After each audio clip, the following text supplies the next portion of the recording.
familia de la Alianza Cristiana y Misionera del Ecuador, que nuestro buen Dios les bendiga en este día, este martes 31 de agosto de este 2021. ¿Cómo pasa el tiempo? No sé si usted está llevando cuenta de los días que hemos tenido juntos participando de este tiempo de clamor, y llevamos pues ya 531 días, es decir, casi año y medio en donde continuamente hemos venido clamando a nuestro Dios, unidos en oración, como ha sido el lema de este tiempo de clamor que hemos tenido como familia aliancista del Ecuador. Y estamos muy agradecidos con el Señor porque Él nos ha escuchado, y cuando digo que nos ha escuchado, no quiere decir que ha dicho sí a todas nuestras peticiones. Hemos recibido mucho sí de parte de Él, hemos recibido también no, y no porque su no sea para hacernos daño, su no es para coartar nuestra libertad, su no o su sí es conforme a sus propósitos. Y recordemos, amados hermanos, que la voluntad de Dios es buena, es agradable y perfecta, dice la Escritura. Pero nosotros no podemos verla de esa manera si no renovamos nuestra mente. Y la única manera, hasta lo que yo puedo entender, de renovar la mente es en esa comunión con Él, en esa lectura de las Sagradas Escrituras, en la intimidad que mantenemos con Él, por supuesto, y aprender a ver las circunstancias bajo las promesas de Dios, como por ejemplo, que los que aman a Dios todas las cosas nos ayudan a bien. Y sé muy bien porque he pasado por momentos de dolor, por momentos de tristeza, por momentos de frustración como ustedes. Hemos atravesado el valle de sombra de muerte. Algunos de ustedes quizás no sepan esto, pero nosotros como familia, con mi esposa, hemos tenido que batallar con la esterilidad. Hemos tenido que batallar con 2 abortos de parte de mi esposa, y alguna vez, estando en un retiro de matrimonios, compartiendo nosotros este testimonio que estoy compartiendo con ustedes en esta mañana, decía: ¿cómo puede ser que usted, siendo pastor, y su esposa sirviendo a la gente, tenga que pasar por esto? Eso no está bien. Y yo le decía a este hombre que nosotros siempre, juntamente con mi esposa, hemos tratado, hemos luchado de ver a Dios más allá de las circunstancias, por encima de las circunstancias, porque Él es soberano. Para nosotros mismos puede parecer eso como algo doloroso, como ¿qué está pasando, Dios? Pero Dios tiene siempre propósitos, amados. Así que sin menospreciar el dolor que ustedes han pasado, o que están pasando, o que puedan atravesar más adelante, aprenda a mirar todas las circunstancias desde las promesas de Dios, desde la palabra de Dios, pues su voluntad es buena, agradable y perfecta. Y después de estos 22 años caminando con Dios, llevo 22 años de caminar con Dios, yo hoy estoy más convencido que hace 22 años atrás, de que Dios es Dios, que es soberano y que es bueno. Personalmente, para mí, lo que conquistó mi corazón, la manera como Dios habló a mi vida aquel día, fue el yo saber que era amado por este Dios, único y verdadero, y que la mayor manifestación de amor se había dado en la cruz del Calvario, donde Él había entregado su vida por mí. Cuando yo supe eso, 3 cosas se afirmaron en mi vida. En primer lugar, me di cuenta que era amado. Yo no me sentía amado. Me di cuenta que tenía un propósito en este mundo. Y segundo, supe realmente quién era, que era un hijo de Dios. Y desde aquel día hasta el día de hoy he caminado con Él. Por supuesto, como dice el salmista, he tropezado muchas veces, pero si no he caído ha sido porque me ha sostenido de su mano. Y seguramente también cada uno de ustedes puede testificar al respecto. Así que, amada familia, que cada uno de nosotros esté firmemente confiado, independientemente de las circunstancias que vivamos. Aprendamos a ver las circunstancias, aprendamos a ver a Dios por encima de nuestras circunstancias. Quiero invitarles en esta mañana a abrir sus Biblias y vamos a leer ahí el Salmo 127. Vamos a reflexionar un poquito en este Salmo.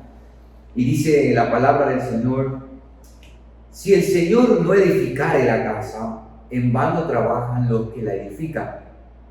Si el Señor no guardare la ciudad, en vano vela la guardia.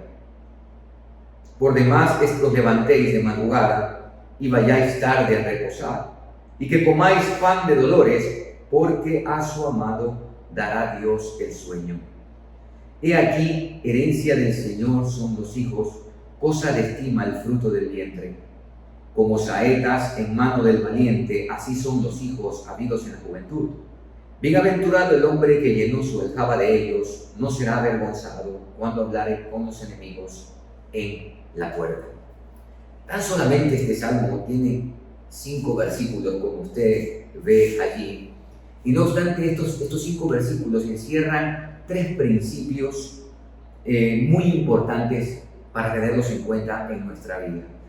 Y el primero de ellos es que el Señor es no solamente el ingeniero, sino el arquitecto de la familia. Aquí dice el salmista: si el Señor no edificare la casa, en vano trabajan los que la edifican. Todos sabemos que la edificación de una casa, el levantamiento de una casa, la hacen los albañiles, por lo general. Y ellos son dirigidos por el arquitecto o el ingeniero normalmente. Cuando la gente quiere ahorrarse el costo de un plano, de un diseño, pues normalmente contratan a un maestro que es el que sabe construir una casa, pero eso sería todo. Y la casa estará allí, pero esa casa podría caer en un momento de un movimiento telúrico, un terremoto, como el que vivimos acá en el año 2016, porque aunque el maestro sabe construir una casa, no obstante no tiene todos los conocimientos, la preparación que tiene un ingeniero, que tiene un arquitecto en el sentido estructural y todo lo que ellos han estudiado. De la misma manera, amados, nosotros hemos tomado el riesgo de casarnos, de tener una familia y pensamos que eso es algo que se hace naturalmente y que se va aprendiendo en el camino. Sí, por supuesto, no se nos ha dado un manual para muchas cosas. Pero con respecto a esto debemos tener bien en cuenta que Dios es el creador de todo, incluida la familia. Y dice acá Salomón que si el Señor no es el que la edifica, es decir, si no es Él el que está detrás de todo, en vano trabajan los que la edifican. Es decir, en este caso, papá y mamá serían la especie, para hacer la analogía, los albañiles. Pero si papá y mamá no siguen el diseño en este caso, para seguir la analogía de la construcción, del arquitecto que ha dado el diseño y el diseño estructural que ha establecido el ingeniero y que ha dicho cuánto se debe poner de cemento, cuál debe ser las dimensiones del hierro, si lo vamos a hacer de estructura, cuál debe ser la estructura, la composición para la losa, etcétera, etcétera, sencillamente esa casa se va a malograr. Esa es la razón por la cual nosotros vemos hoy en día tantos matrimonios que, aunque están allí conviviendo juntos, no obstante son matrimonios que no cumplen con el propósito de Dios. Tristemente vemos como familias, y no estoy hablando, por favor, no me estoy refiriendo a familias que no conocen del Señor, estoy hablando a familias que están dentro de la iglesia, cómo se dividen, cómo se separan, cómo vemos también una gran cantidad de divorcios dentro de la iglesia, que nosotros nos preguntamos, pero ¿qué es lo que está sucediendo? Amados, es que las personas están haciendo sus propios esfuerzos, están construyendo a su propia manera, tomando la famosa canción de Frank Sinatra, My Way, a mi manera, ¿no? una canción que se hizo muy popular en los años 60, 70 por ahí. Y este hombre hablaba de hacer las cosas a mi manera, todo lo he hecho a mi manera, he querido vivir a mi manera. Y muchas veces nosotros estamos manejando nuestra familia a nuestra manera, estamos comportándonos o dirigiéndonos como esposos a nuestra manera, a mi manera. A mí nadie me dice lo que debo hacer, a mí nadie dice cómo debo tratar, cómo debo dirigir. Y eso es orgullo, eso es orgullo. Pero puede ser que no hay ese tipo de pensamiento o ese tipo de accionar, y más bien el accionar pasivo, en donde deja las cosas ahí que vayan, como solemos decir coloquialmente, a la manera de Dios.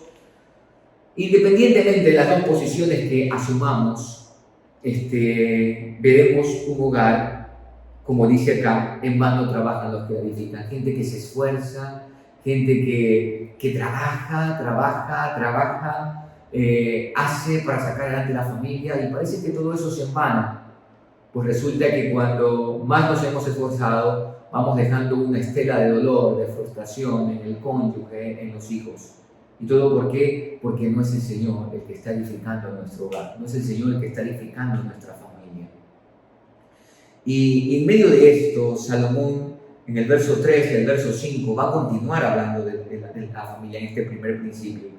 Y dice que le dice a los que edifican que herencia del Señor son los hijos. Los padres han de tener este concepto de los hijos. Los hijos son una herencia, y una herencia hay que cuidarla. Una herencia se espera que sea multiplicada, o por lo menos preservada. Si no se la puede multiplicar, por lo menos ser preservada. Por tanto, lo que nos está diciendo Salomón acá es que los hijos son una herencia del Señor, amados. Si usted tiene la bendición de ser padre, mira a tus hijos como esa herencia de Dios. No, Dios no te ha dado una maldición. Dios no te ha dado una cruz para cargar. Hay personas que piensan que el cónyuge es la cruz que deben cargar. Dicen, no, es que esta es la cruz que Dios me ha dado. No. Toman ese pasaje del que no carga, no lleva su cruz y me sigue, no puede ser mi discípulo. Y algunos pensamos que la cruz es una persona, el cónyuge, que la cruz a veces son los hijos. Para nada.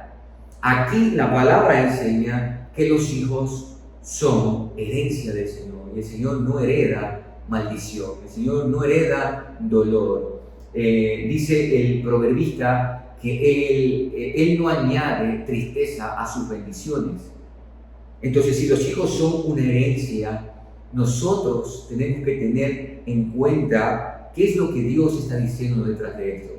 Una herencia hay que administrarla, vuelvo y repito esto. Una herencia hay que multiplicarla, una herencia hay que preservarla.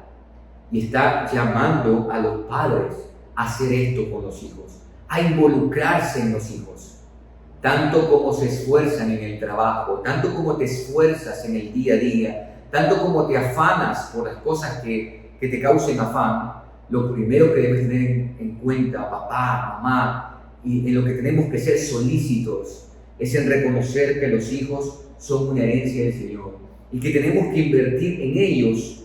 ¿Por qué? Porque dice el verso 4, como saetas en mano del valiente, así son los hijos habidos en la juventud.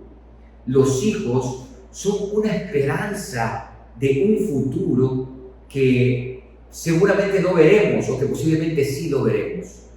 ¿A qué me refiero? Yo no sé qué será de aquí a 30 años.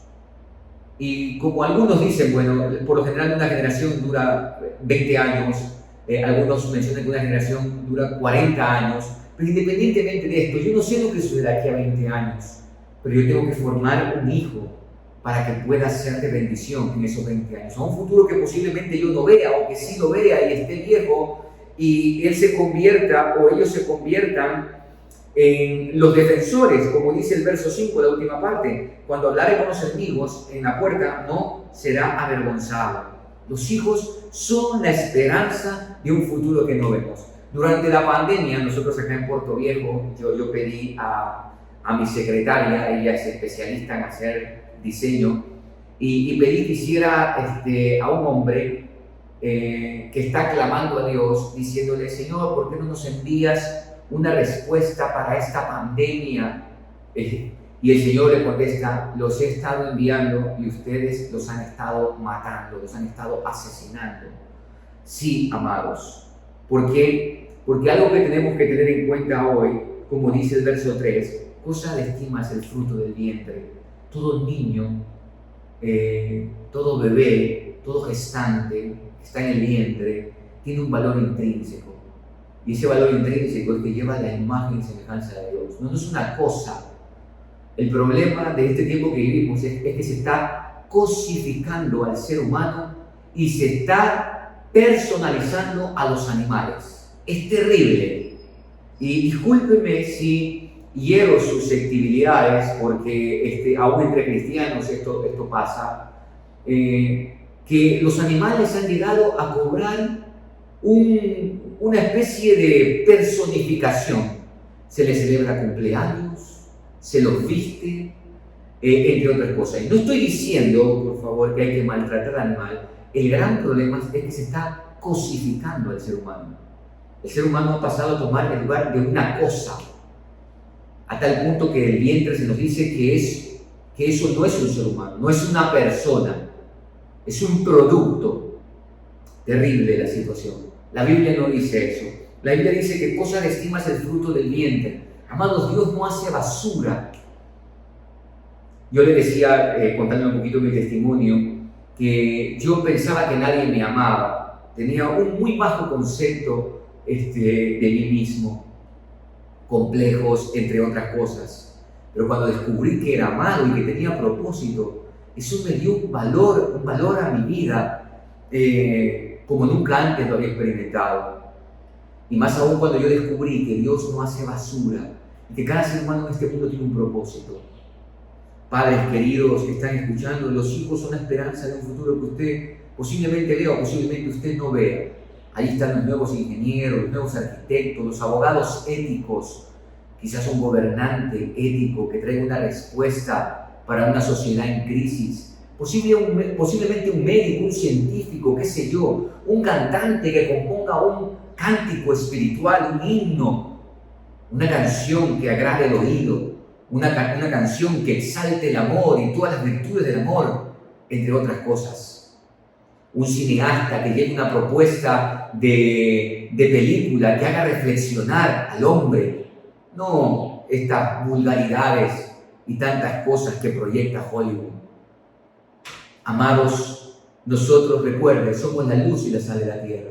Y los hijos que ustedes tienen son una bendición de Dios, son una cosa de estima. Dice la palabra, el fruto del vientre. Como padres debemos dejar un legado. ¿Y cuál es el mejor legado que podemos dar? Una vida de integridad. Padres que han amado a Dios, padres en donde Dios ha sido el que edifica la casa. Hijos donde han visto que su padre ama a su madre. Hijos donde han visto que su madre respeta a su padre, honra a su padre. Hijos en donde han visto que sus padres, en los momentos más difíciles de la vida, han aprendido a confiar y a depender absolutamente de Dios. Amados, es que si el Señor no edifica la casa, en vano trabajan los que la edifican. Y cuando esto sea una realidad en nuestras vidas, en nuestros hogares, nosotros jamás seremos avergonzados, porque dejaremos hijos, y la gente siempre suele decir, ¿no? Qué buen trabajo el que hizo tu padre, qué buen trabajo el que hizo tu madre. A los padres suelen decirles, qué buen hijo que tú tienes. Amados, no olvidemos lo que está diciéndonos acá la palabra. Los hijos son una herencia, los hijos tienen un altísimo valor y los hijos son la esperanza de un futuro que posiblemente no veremos y que si lo vemos estaremos orgullosos y no seremos avergonzados jamás por nuestros enemigos. El segundo principio que está acá, les dije que había 3 principios, dice el verso 1 también en la segunda parte, si el Señor no guardara la ciudad, en vano vela la guardia. El Señor es el vigilante de una ciudad. El Señor es aquel que vela, como dice el Salmo 121, ahí más atrasito, Dice el Salmo 121:4, ve aquí, no se adormecerá ni dormirá el que guarda a Israel. El Salmo 27 dice, estos confían en carros y aquellos en caballos, mas nosotros en el nombre del Señor nuestro Dios tendremos victoria. Amados, por más que tengamos un excelente ejército, llamémoslo así, una buena policía nacional, por más que el ejército ecuatoriano salga a vigilar las calles, como se está haciendo acá en Manabí, en Manta, por toda la situación que estamos viviendo con asunto de la delincuencia, si el Señor no es el que vigila, si el Señor no es el comandante principal, el general, hablemos así, de las Fuerzas Armadas, en vano es el trabajo que se haga. Miren que es interesante, ¿no? Cómo Israel, un pueblo tan pequeño, dicho por Dios mismo, ahí en el libro de Deuteronomio, un pueblo no fuerte, pudo salir con mano poderosa de un imperio como Egipto. Pudo conquistar toda la tierra de Canaán. ¿Por qué, amados? ¿Por qué? Porque el Señor es el que guarda la ciudad, porque el Señor es el que guarda a sus habitantes. Tenemos que tener en cuenta la importancia de que Dios sea el que rija no solo nuestra vida, sino las riendas de una nación. Usted sabe que los Estados Unidos hace mucho tiempo atrás era una nación muy deseada, lo sigue siendo, la gente sigue emigrando para allá. Usted quizás se pregunte por qué, nunca se ha preguntado por qué.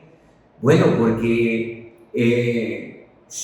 los fundadores, los padres fundadores que llevaron a los Estados Unidos de Norteamérica a la libertad, de la opresión de los ingleses, todos ellos fueron puritanos, bautistas y presbiterianos.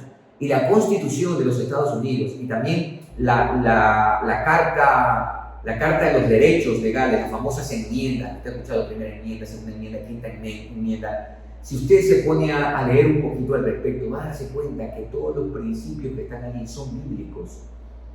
Y Estados Unidos llegó a ser una nación deseada, lo sigue siendo, vuelvo y repito esto, una nación libre, una nación que los politólogos, los conocedores de todos estos movimientos dicen que fue donde se llevó perfectamente a cabo la democracia.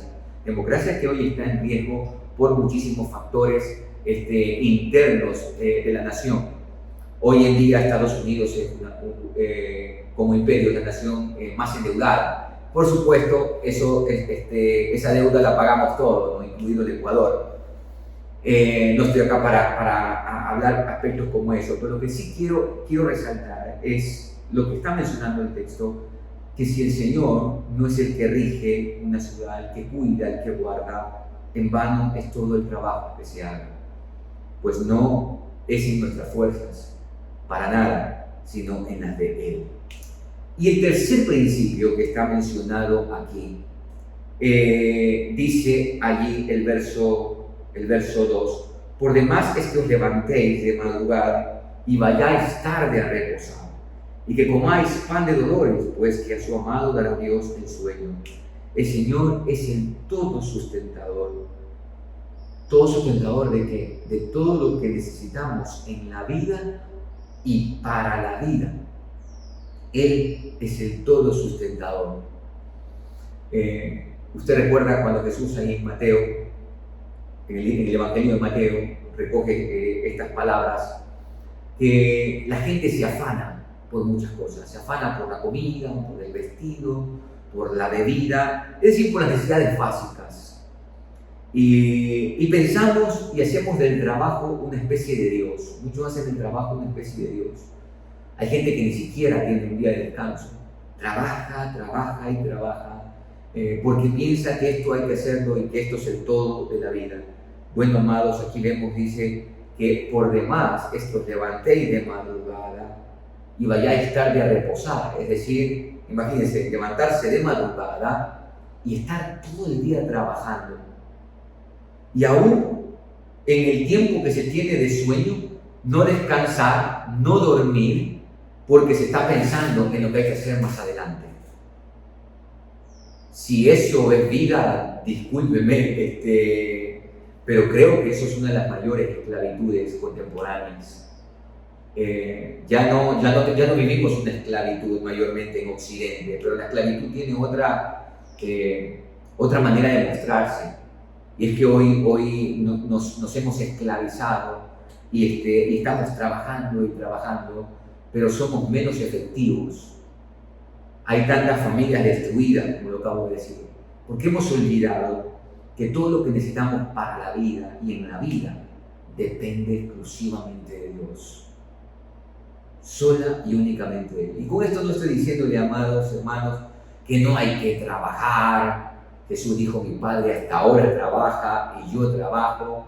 Dios nos ha dado un tiempo a cada uno de nosotros y hay que aprovecharlo. Todo lo que te venga a la mano por hacer, hazlo según tus fuerzas, pero nunca hagamos del trabajo un Dios. Nunca hagamos del trabajo la esencia de nuestra vida. No hagamos eso. Estamos acá, cada uno de nosotros, para glorificar a Dios en todo lo que hacemos. Peter Escacero, en el libro Espiritualidad Emocionalmente Sana, dice que nosotros los creyentes somos personas que trabajamos, que compramos, que usamos, pero no hacemos de estas cosas lo primordial de nuestra vida, porque nosotros tenemos que vivir con un sentido de eternidad y con un propósito firme de que estamos en este mundo para ser luz y sal de la tierra y la columna y baluarte de la verdad. Así que, amados, 3 principios de vida. El Señor es el arquitecto, ingeniero de la familia. El Señor es el vigilante de una ciudad. El Señor es el todo sustentador. Todo lo que necesitamos para la vida y en la vida proviene de Él.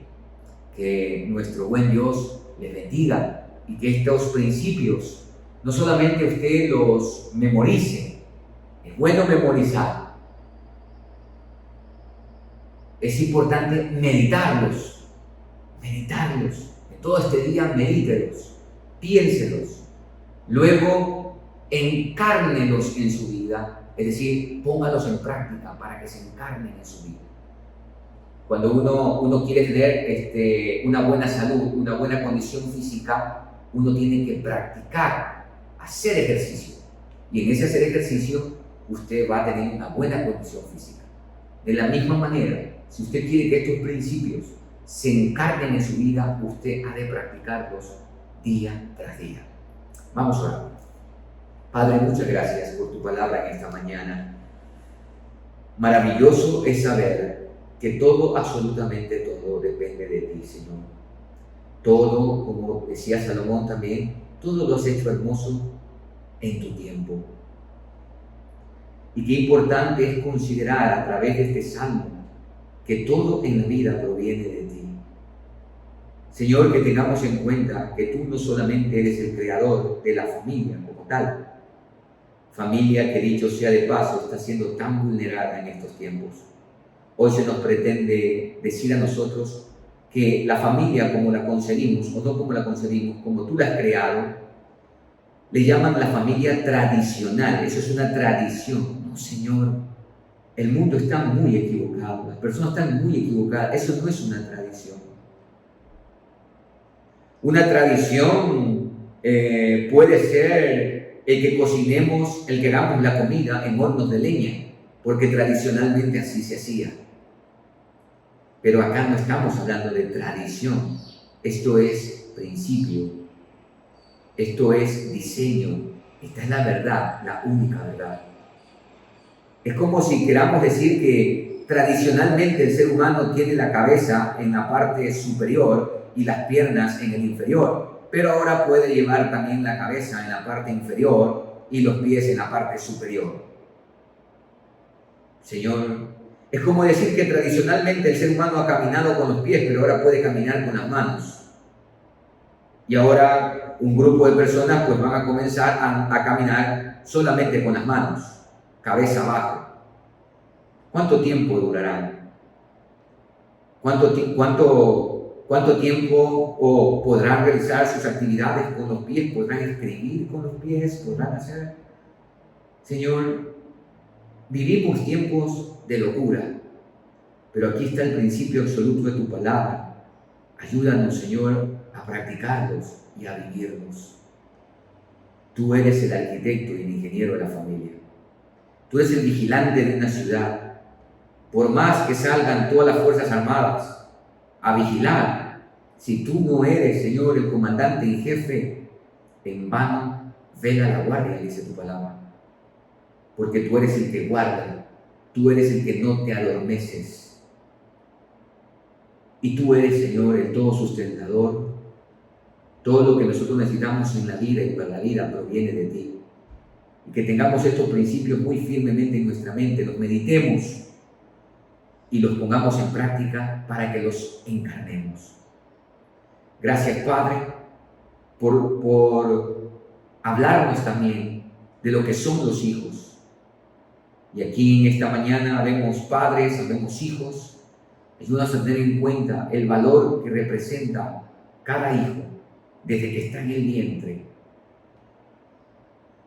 Y que cada uno de ellos y de ellas son herencia tuya. Y que esos hijos, esas hijas, criados en la disciplina y amonestación del Señor, son esas saetas o esa esperanza que enviaremos a un futuro que algunos no veremos o que otros veremos. Y en medio de esos tiempos habremos dejado un legado y no seremos avergonzados por la conducta de hijos que te glorificarán a ti, Señor. Gracias, Padre, por este tiempo en tu palabra, por esta meditación en tu palabra. En el nombre de Cristo Jesús. Amén y amén. Muy bien, amados, vamos a tener nuestro tiempo de clamor. En primer lugar, en esta mañana vamos a orar por esto que está sucediendo en Afganistán. Recuerde usted que hasta hoy, justamente hasta hoy día, es el plazo para que los que todavía estaban allí, este ejército de la OTAN, puedan salir. Ya el ejército que estaba ahí de Inglaterra ya salió, los últimos que quedan son los Estados Unidos, y hoy pues es el último día que han dado, y sabe usted que hubo un atentado donde hubieron más de 140 víctimas. Esto es muy triste, muy doloroso. Nosotros vemos acá las cosas desde muy lejos, pero las vemos con dolor, con tristeza. Vemos cómo nuestros hermanos que están allí en Afganistán están sufriendo y están en peligro de muerte. Hermanos, vamos a orar por toda esta situación tan terrible que está aconteciendo en esta nación. Padre amado, nos acercamos, Señor, a ti en esta mañana para clamar primeramente por las familias de los más de 140 víctimas de este atentado terrorista en Kabul, que es el pan de cada día de estos grupos extremistas y de una ideología de muerte. Te pedimos misericordia, Señor. Misericordia para los ismaelitas. Señor, ellos descienden del hijo de Abraham, Ismael. Tu palabra dice que al igual que de Isaac, vendrían 12 reyes, 12 príncipes. De la misma manera sucedió con Ismael.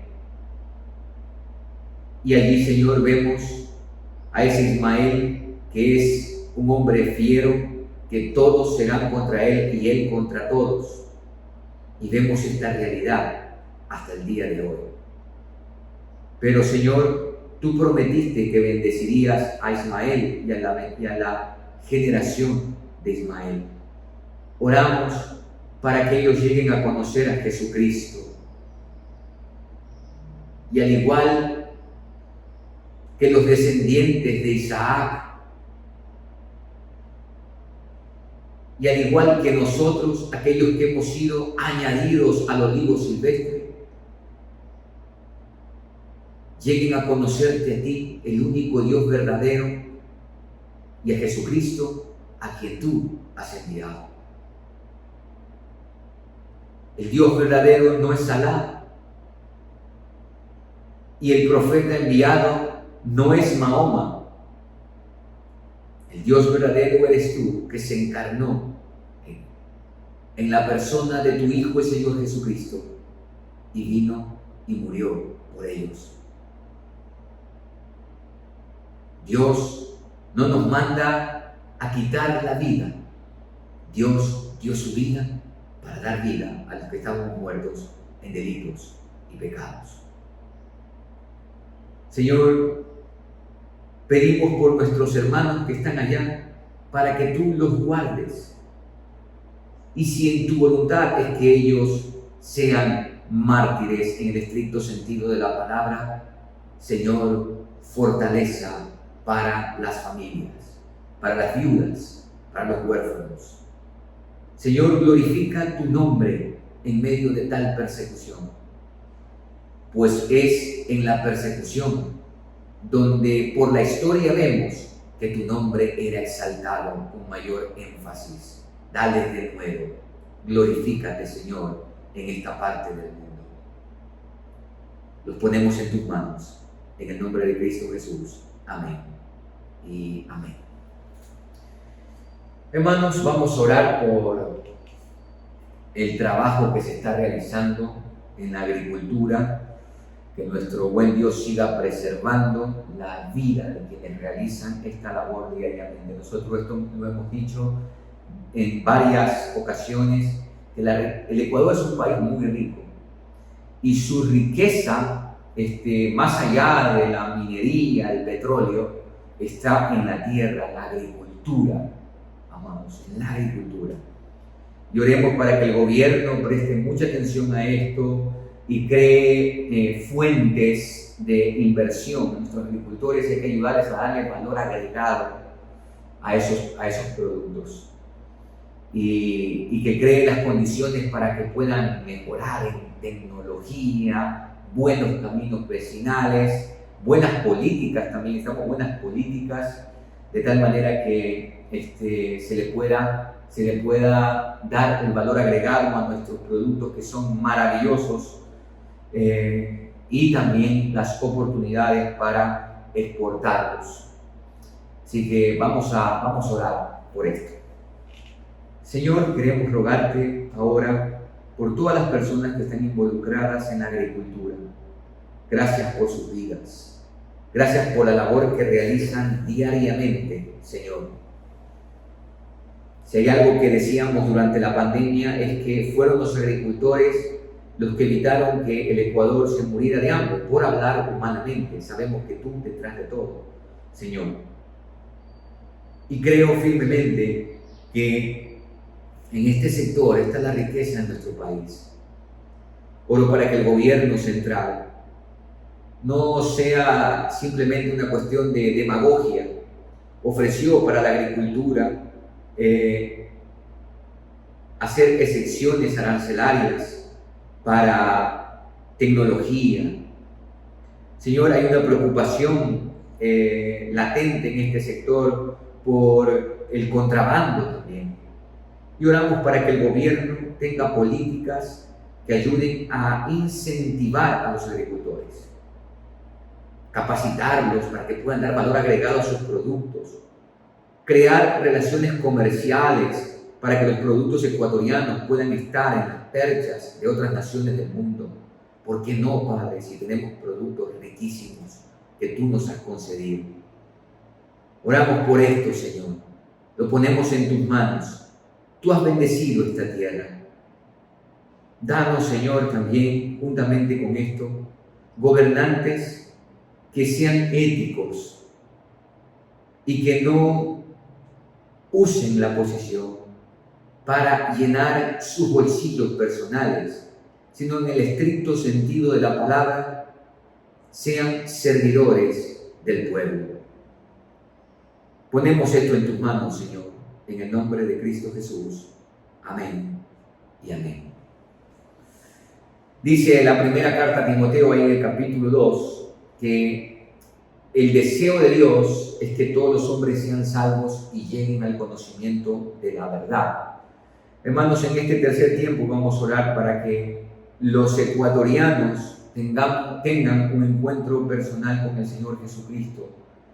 de tal manera que puedan hallar esperanza en medio de todas las situaciones que se están viviendo, que puedan hallar un refugio seguro y que puedan tener la sanidad integral que solamente Él puede dar. Así que vamos a orar por esto, y bueno, ya que vamos a orar para que conozcan a Jesucristo, es necesario, amada iglesia, tener en cuenta que cómo lo conocerán si no hay quien les predique. ¿Y cómo predicarán si no son enviados? Así que estamos llamados nosotros, hemos sido enviados, pero recibiréis poder cuando haya venido sobre vosotros el Espíritu Santo y me seréis testigos en Jerusalén, en toda Judea, en Samaria y hasta lo último en la tierra. Somos nosotros los responsables de esto. Nadie más en el mundo tiene esta responsabilidad. Solo nosotros, la iglesia del Señor. Así que si oramos para que puedan llegar a conocer al Señor Jesucristo, seguramente usted, al igual que yo, tenemos vecinos que no le conocen, tenemos amigos que no le conocen. Abramos nuestra boca para compartir ese precioso mensaje del Evangelio. Oremos. Padre, te queremos rogar ahora, conforme a lo que dice tu palabra. Tú dices que oremos por las autoridades, por todos los que están en eminencia. Señor, oramos para que desde el presidente, vicepresidente, su gabinete ministerial, cada secretaría de Estado y todos los ecuatorianos, los 17 millones de personas que habitamos este país, esta nación, lleguen a tener un encuentro personal con Jesucristo.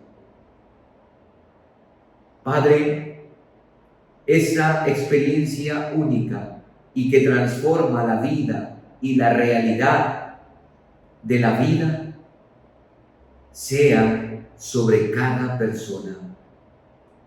Que el mensaje del Evangelio fluya y que el Ecuador sea lleno del conocimiento de Dios. Señor, no puedo pedir por esto sin considerar el llamado que tú nos has hecho, porque ¿cómo ellos van a oír? No va a haber un megáfono desde el cielo que les va a predicar. Tú nos has llamado a nosotros. Somos embajadores en el nombre de Cristo, como que si Dios rogase a través de nosotros, decirle a las personas que se reconcilien con Dios. Compartir el Evangelio, que es el poder de Dios para salvación a todo aquel que cree. No nos ha llamado a compartir una iglesia, a compartir un sermón, a compartir un tratado. Nos ha llamado a compartir una persona, el mensaje del Evangelio, a abrir nuestra boca y con nuestro testimonio decirle al mundo que se reconcilie con Dios. Y luego de allí, Señor, aquellos que no tienen esperanza hallarán en Él esperanza. Aquellos que se sienten desamparados hallarán en Él un refugio. Y aquellos que están enfermos, no solamente con enfermedades físicas, sino también enfermedades mentales, emocionales, llenos de complejos, de adicciones, serán libres y sanos, Señor, para la gloria y la honra de tu santo nombre.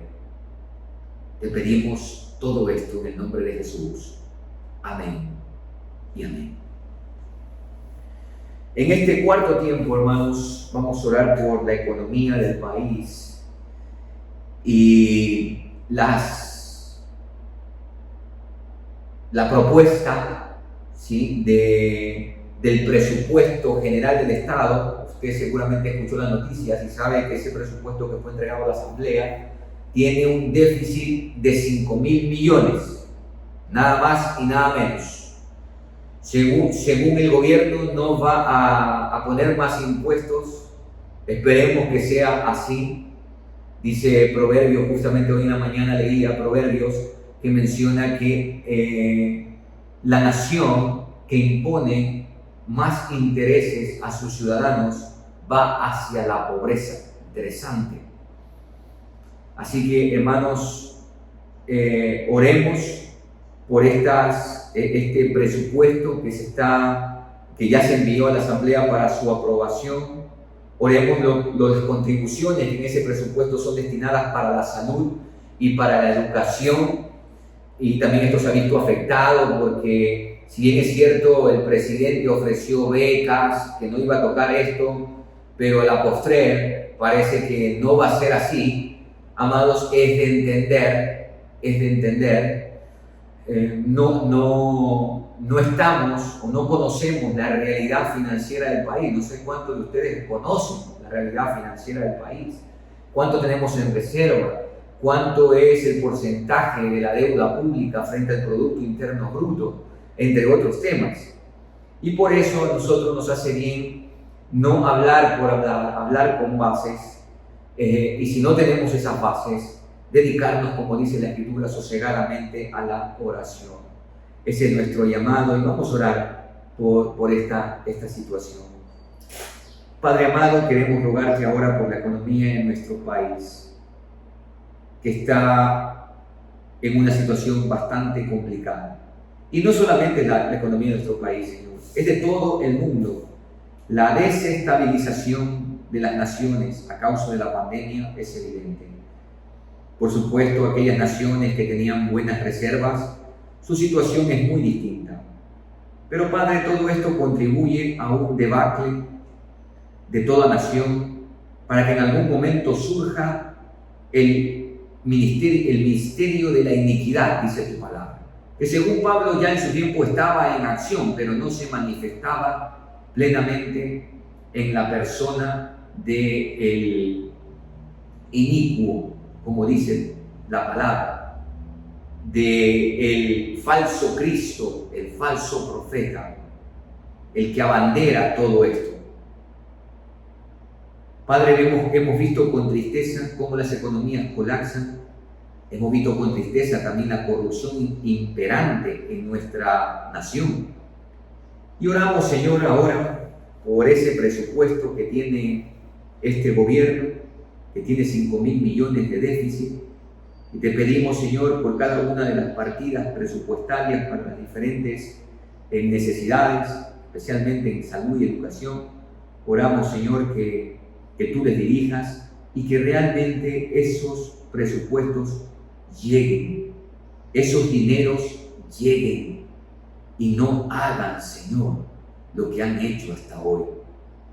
Es doloroso, es terrible, es perverso lo que se ha hecho con los recursos de los ecuatorianos y llevándonos a una deuda pública sin precedentes, Señor. Y tu palabra dice que los prestamistas son esclavos de los que prestan. Hoy nuestra nación no tiene libertad para escoger sus políticas, tristemente. Ahora vamos a estar sometidos a aquellos ante los cuales nos hemos esclavizado económicamente.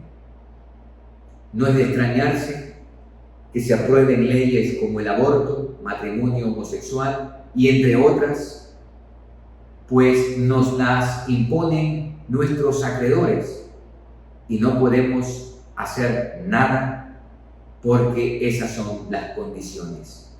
Y tristemente los gobiernos lo que hacen es agachar la cabeza y, en palabras de nuestros indígenas,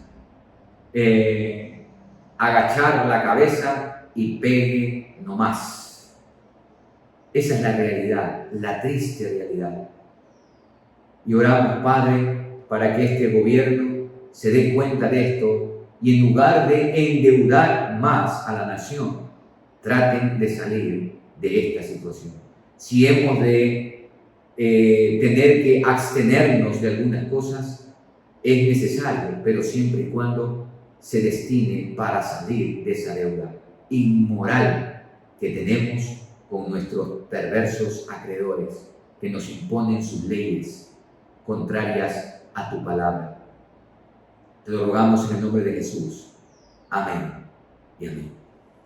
Y hermanos, por último, en este último tiempo vamos a orar por los refugiados afganos que, como usted sabe, han sido llevados a los países de Europa mayormente y que también Latinoamérica ha abierto para que puedan venir acá. Padre Santo, te rogamos ahora por esta situación que está aconteciendo en Afganistán y cómo estos miles de refugiados que han salido han sido llevados a diversas partes de Europa y Latinoamérica. Oramos, Padre, para que estos países los reciban, los cobijen, pero oramos también para que la iglesia, tu iglesia en estos países, sea movida a ir hacia ellos y compartirles el precioso mensaje de salvación. Señor, te pedimos para que esas familias hagan bien a las naciones donde van, porque ese es otro problema, que a veces no hacen bien a las naciones donde van. Y te pedimos que, tanto como las naciones que los reciben, los bendigan, los cobijen, igualmente ellos bendigan y sean de bendición para las naciones que les abren sus puertas. Ponemos esto en tus manos, Padre amado, y te damos gracias en el nombre de Jesús. Amén y amén. Amados, hemos terminado. Gracias a cada uno de ustedes por estar juntamente con nosotros. Que Dios les bendiga en este día, que todo lo que ustedes hagan hoy tenga el sello de Dios. Recuerden, todo lo que usted haga, sea de palabra o de hecho, hágalo en el nombre del Señor. Deje esa huella en su caminar. Un abrazo para cada uno de ustedes. Nos veremos, si el Señor así lo permite, el próximo día martes. Cuídense y amen al Señor. Bendiciones.